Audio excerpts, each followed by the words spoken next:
नमस्कार दोस्तों, मेरा नाम अंकुल कुमार।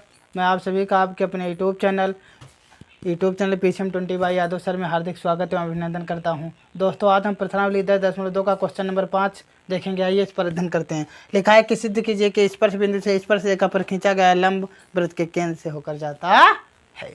तो आइए सबसे पहले इसको हम देखते हैं, हल किया जाए। उपपत्ति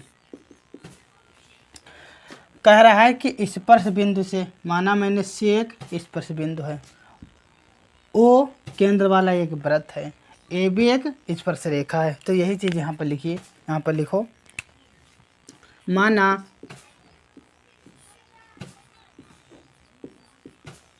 ओ केंद्र वाले वृत्त की स्पर्श रेखा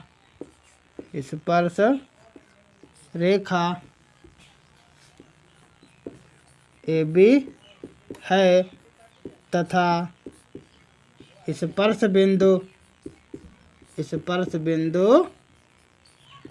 सी है। ठीक। अब देखो दोस्तों, एक हम करेंगे रचना। यहाँ पर क्या करेंगे? रचना। इस वाले स्पर्श बिंदु से हम ऐसे ऐसे करके एक बिंदु हम यहाँ पर डी लेंगे। ठीक।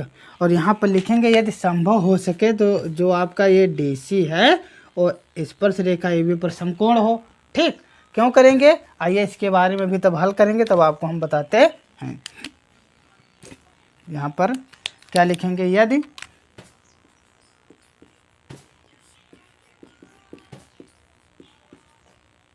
संभव हो तो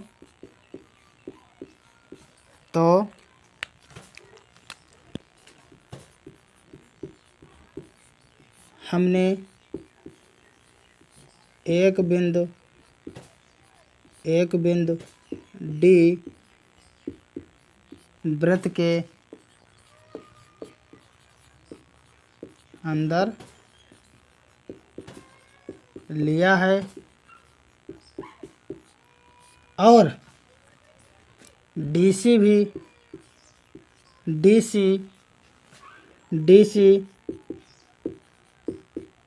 स्पर्श रेखा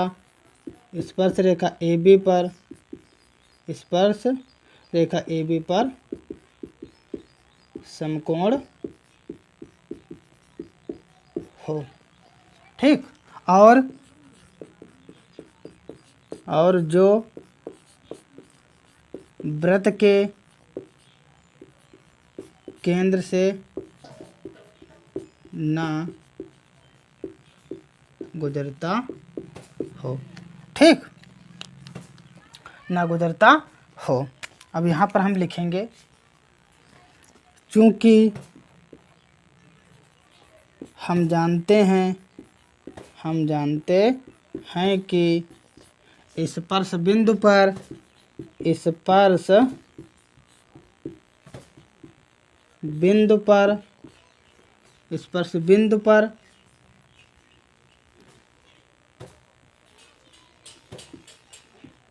खींचा गया रेखाखंड अर्थात त्रिज्या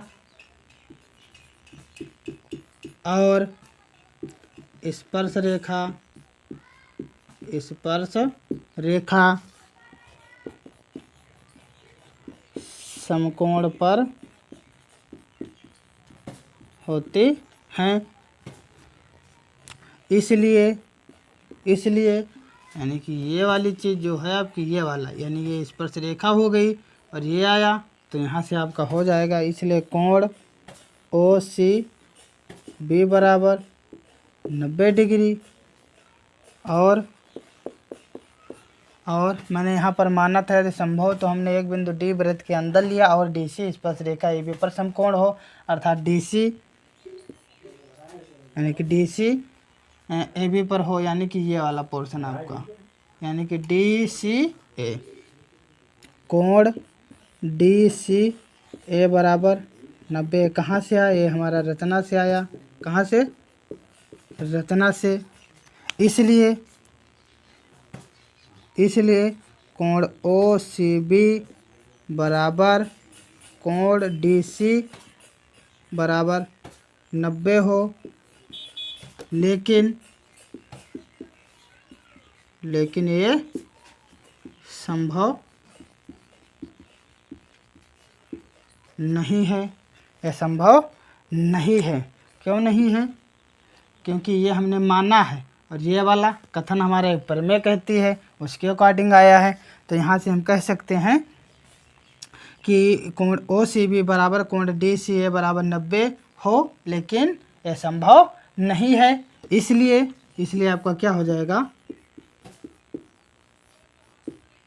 इसलिए स्पर्श बिंदु